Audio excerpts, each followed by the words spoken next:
Bienvenue à la 8e capsule sur la géométrie du triangle. Cette capsule vise à introduire la trigonométrie. Alors, la trigonométrie, d'abord, dans ce mot-là, il y a trois racines. Alors, tri, donc tri pour 3.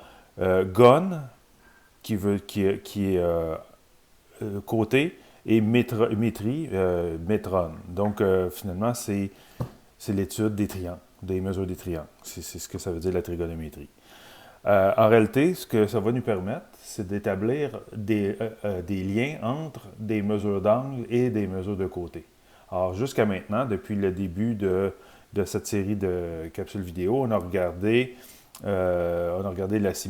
l'isométrie des triangles, on a regardé la similitude des triangles, on établissait des liens entre les rapports des côtés, jamais avec les angles. Oui, à l'occasion, on utilisait des propriétés des angles en disant qu'ils sont opposés par le sommet, donc isométriques, mais il reste qu'on n'est pas allé déterminer des mesures d'angle à partir des mesures de côté ou vice-versa. C'est ce que la trigonométrie va nous permettre de faire. Donc, on va commencer par ça. Vous avez l'image que j'ai préparée ici devant vous. Ce que j'ai fait, c'est fort simple. Je me suis donné un premier triangle ABC. Ensuite de ça, j'ai fait des homothéties ici pour produire d'autres triangles. Alors, j'obtiens une gamme de triangles juste pour vous montrer l'idée. Évidemment, ils sont produits par homothétie. Ils sont donc tous semblables. Maintenant, comment on ferait pour déterminer s'ils sont semblables sans savoir que ça a été fait par homothétie? On serait capable de le voir, de le déduire en sachant que, clairement, l'angle ici qui est nommé alpha. Donc, on utilise beaucoup les lettres grecques pour les mesures d'angle. Alpha, la première lettre grecque. Donc, l'angle alpha est partagé par tous les triangles qu'on a en dedans. Donc, c'est un angle partagé. Puis ensuite de ça, tous les triangles sont rectangles. Alors, puisqu'ils sont tous rectangles, ils ont tous un angle droit, ils ont donc tous deux angles en commun. Ils sont tous semblables par la condition minimale de similitude AA. Première chose importante. Bon, d'accord. Maintenant qu'on a établi ça, qu'ils sont semblables, ce qui serait naturel, c'est d'aller établir des comparaisons au niveau des mesures des côtés homologues. Alors, on se servirait de cette propriété que les mesures des côtés homologues de triangles semblables sont proportionnelles. Par exemple, on pourrait établir, c'est un exemple, donc la mesure du côté DE comparée à la mesure du côté HI. Ce sont des côtés homologues. C'est dans les mêmes proportions, donc DE par rapport à HI, même proportion que AE par rapport à AI. Voilà pour ça. Donc, une première comparaison. On peut faire tout un tas de comparaisons. Je vais en établir 3 pour pouvoir mettre la table pour la discussion. Alors voilà. Donc, voici le premier que j'ai établi. Le deuxième, on pourrait dire, par exemple, que la mesure de AB, en comparaison avec la mesure de AD, est dans les mêmes proportions que la mesure de AC par rapport à la mesure de AE. Donc ici, on irait voir les hypoténuses. Troisièmement, on pourrait comparer la mesure de AB à, AJ, celui-là là-bas, donc là, et comparer à BC et JK. Donc voilà, j'ai utilisé les 3 types différents dans un but très précis. Je vais vous en parler dans un instant. Alors ça, on appelle ça des rapports externes, donc en langage de proportionnalité, parce que je vais comparer à l'extérieur de ma figure. Donc, par exemple, je prends la mesure de DE par rapport à HI qui est ici. Donc, il y a moyen de faire ce qu'on appelle aussi des rapports internes. Alors, pour les rapports internes, on va devoir utiliser les propriétés des proportions. Alors, je vais faire un petit temps d'arrêt pour expliquer, rappeler les propriétés des proportions. Donc, commençons avec une proportion, donc une proportion généralisée. Je vais prendre la proportion, donc l'égalité de deux rapports A sur B égale à C sur D, tous non nuls. A, B, C et D sont des nombres non nuls, sinon les propriétés ne fonctionnent pas. Alors, si on a cette proportion, alors trois choses, on va établir. Premièrement, celle qui est la plus connue, c'est qu'on peut faire le produit des extrêmes égal au produit des moyens. Bien sûr. Fait qu'on obtient que AD égale à BC. Bien connu. D'accord? Et pour pouvoir, bon, lui, il est assez simple, mais pour pouvoir bien illustrer les autres, je vais me donner un exemple en même temps. Ça va vous aider à suivre ce que je fais. Donc, mettons que je me prends un exemple précis de proportion. Je prends la proportion 3 comparé à 6 est dans les mêmes proportions que 4 huitièmes. Donc, bien sûr, ça donne une demi si on simplifie. Alors, euh, si on utilise l'exemple ici, alors on se retrouverait à mes exemples. Ici, on aurait 3 fois 8 qui donne 24 et est bel et bien égal à 4 fois 6 et ça fonctionne. Alors, deuxième propriété, donc celle-là, vous l'avez peut-être oublié, on peut échanger les extrêmes. Alors, je peux dire A et D, je les change de place et je garde B et C. Alors, ça donnerait quoi? Ça donnerait D sur B est égal à C sur A. Puis, juste pour voir, pour tester ce que ça donne, avec mon exemple que j'ai là, ben, j'échangerais 3 et 8 dans ma proportion en gardant 4 et 6 à leur place. Ça donnerait 8 par rapport à 6 est égal à 4 par rapport à 3. C'est bien vrai, il suffit de multiplier par 2 en haut et en bas et on s'en convainc facilement. Alors, 3, dixième propriété. C'est un rappel toujours, on peut échanger les moyens à la place au lieu des extrêmes. Alors, A sur C égale à B sur D. Et cette fois, ça nous donnerait 3 par rapport à 4 est dans les mêmes proportions que 6 par rapport à 8, et c'est bel et bien le cas. Bon, voilà, c'est juste un petit rappel, et c'est ça qu'on va utiliser comme stratégie à partir des rapports que j'ai fixés plus haut. Donc, sur les rapports externes que j'avais placés entre les triangles. Alors, si on reprend les rapports externes que nous avions tout à l'heure, on va utiliser une des propriétés des proportions pour les changer en rapport interne. Donc, je vais réécrire les 3 rapports externes qu'on s'était donnés. Voilà, donc si je vais utiliser la dernière propriété qu'on a vue, je vais échanger les moyens dans les 3 proportions. Alors, par exemple, si la mesure de DE sur la mesure de HI égale la mesure de AE sur la mesure de AI, alors la mesure de DE sur la mesure de AE égale la mesure de HI sur la mesure de AI. Même chose pour les autres. Voilà. Donc, on pourrait, bien sûr, j'ai placé toutes les mesures, on pourrait aller vérifier avec les mesures que ça fonctionne. Si vous voulez le faire, faites-vous plaisir. Je les ai construits par remote ici, alors c'est sûr que ça fonctionne. Alors, puis on pourrait vérifier, surtout si vous voulez être vraiment certain de vérifier que la propriété fonctionne, vous pouvez l'essayer, tout est là.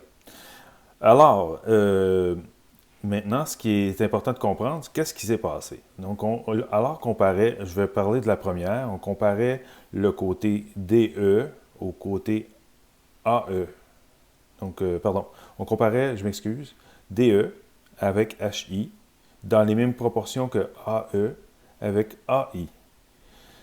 Alors, cette fois, on est rendu à comparer DE avec AE. Donc, on est à l'intérieur du même triangle. C'est ce qu'on appelle un rapport interne. Et on compare HI avec AI, donc encore une fois à l'intérieur du même triangle. Voilà. Même chose pour les autres. Je vais y revenir dans un instant. D'abord, je vais vous parler de voir les choses du point de vue des angles. Alors, c'est ce que la trigonométrie va amener de différent par rapport à ce qu'on étudiait auparavant. Donc, on va aller pour un instant voir c'est quoi les éléments d'un triangle du point de vue des angles. Et on va revenir ici ensuite pour pouvoir conclure sur les rapports trigonométriques. Alors voilà, ce qui va nous intéresser lorsqu'on va étudier la trigonométrie, ce sont les angles qui ne sont pas les angles droits. Et forcément, puisque c'est un triangle, et que la somme des mesures des angles intérieurs d'un triangle donne 180 degrés, si on a un angle droit, forcément les deux autres angles sont des angles aigus. Donc, lorsqu'on va établir les rapports trigonométriques, c'est super important. Je les ai encore nommés ABC, vous comprenez qu'ils pourraient s'appeler n'importe comment. Donc, STU, ainsi de suite. C'est pas grave, c'est pas toujours ABC et ils sont pas toujours placés là, les lettres. je vais vous parler de certaines conventions qu'on utilise. Donc, lorsque, bien sûr, le côté le plus long d'un triangle rectangle, celui qui est opposé à l'angle de 90 degrés, c'est toujours l'hypoténuse. Donc, peu importe de quel point de vue on se place, c'est sûr que là, on a affaire à l'hypoténuse.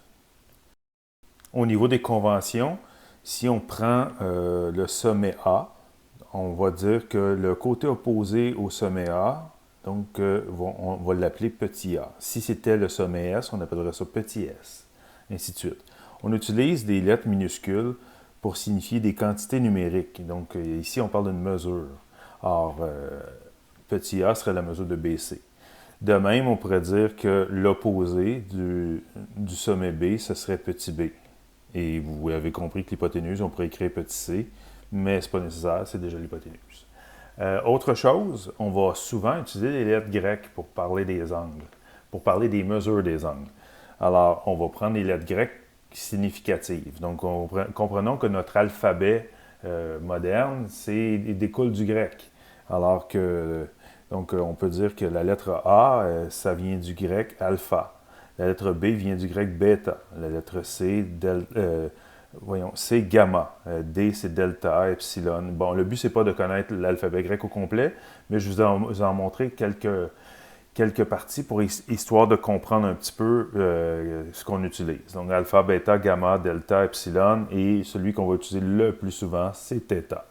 Alors, ce sont des lettres grecques qu'on va utiliser pour les mesures des angles. Alors, ici, on va aller prendre alpha pour la mesure de l'angle associée au sommet A et bêta pour la mesure de l'angle associée au sommet B. On n'a pas besoin d'aller prendre gamma pour la mesure associée à l'angle C parce qu'on sait que ça donne 90 degrés, c'est un triangle rectangle. Alors, selon les angles, selon l'angle BAC,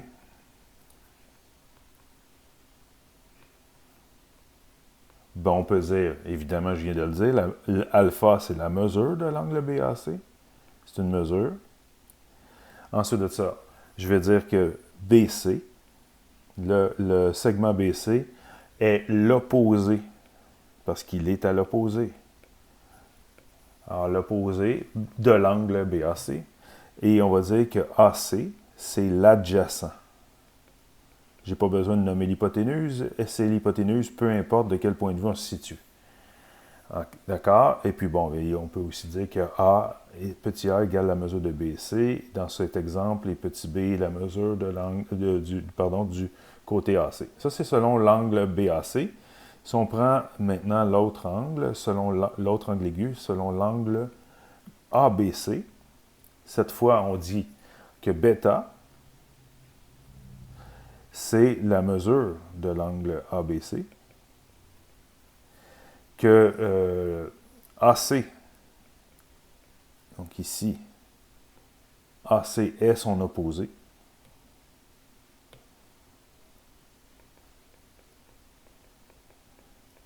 et que BC est son adjacent. Donc, l'opposé et l'adjacent, ça dépend du point de vue. L'hypoténuse, c'est fixe, ça ne dépend pas du point de vue. Voilà, ça va nous permettre de retourner à nos rapports que je viens d'établir. Et là, on va définir ensuite les rapports trigonométriques. Alors, on va faire ce qu'on avait fait tout à l'heure. On va se placer du point de vue de l'angle alpha, donc de l'angle ici. Alors, quand on parle de la mesure de DE par rapport à AE, on parle ici de la mesure de l'angle alpha. On est dans ce triangle-là.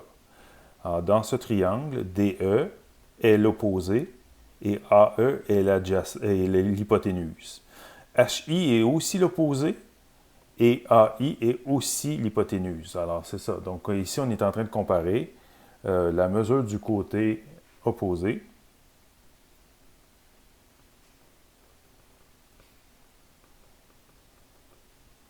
à celle de l'hypoténuse. La mesure de l'hypoténuse. Du point de vue de l'angle alpha. Donc, du point de vue de l'angle alpha, ça, on appelle ça le sinus. Donc, on va dire que c'est le sin de alpha et son nom, c'est le sinus. Donc, c'est toujours ça. On définit le sinus comme étant la mesure du côté opposé d'un triangle rectangle à la mesure de son hypoténuse. Maintenant, pour le deuxième, on a comparé AB, donc le côté adjacent à l'angle alpha, par rapport à AC, son hypoténuse. Même chose pour AD et AE. Donc, c'est la même chose partout. Alors, c'est ça qui est la beauté de la trigonométrie. C'est pour ça que j'ai pris la peine d'établir des proportions, pour vous montrer que peu importe dans quel triangle on se situe, on est capable d'aller mesurer par rapport à l'angle parce que les rapports seront égaux. Alors, on va pouvoir dire cette fois-ci qu'on a mesuré, on prend la mesure du côté adjacent à l'angle par rapport à la mesure de son hypoténuse. Et peu importe le triangle, ça va donner le même nombre parce que ce sont une égalité de rapport, c'est une proportion. Et ça, on va lui donner le nom cosinus. Alors, c'est un rapport qui est lié au sinus. On verra un peu plus tard pourquoi il est lié. Puis, c'est pour ça qu'on lui donne le nom de cosinus. Il y a une liaison entre les deux. Le dernier rapport, cette fois, on a comparé donc la mesure de BC, qui est le côté opposé à l'angle, par rapport à l'adjacent. Et même chose pour JK, qui est l'opposé à l'angle, par rapport à son adjacent. Donc, on va dire que le rapport, c'est mesure du côté opposé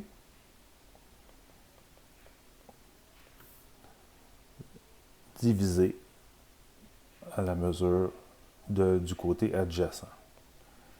Et ça, le nom qu'on donne à ça, c'est la tangente d'un angle. On verra plus tard. Il faut vraiment y aller par morceaux. Fait qu'on écrit tan de alpha, parce qu'on est du point de vue de l'angle alpha, et son nom, c'est la tangente. Il y a vraiment un lien avec la notion de tangente.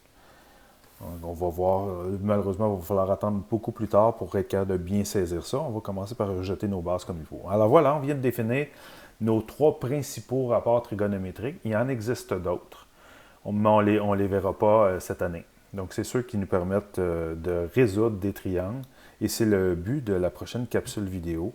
Donc, comment on arrive à déterminer des mesures manquantes dans des triangles, donc soit dans des situations ou pas, parce que évidemment, cette notion-là a énormément de ramifications, puis énormément d'applications un peu partout, et on va apprendre à résoudre des problèmes avec.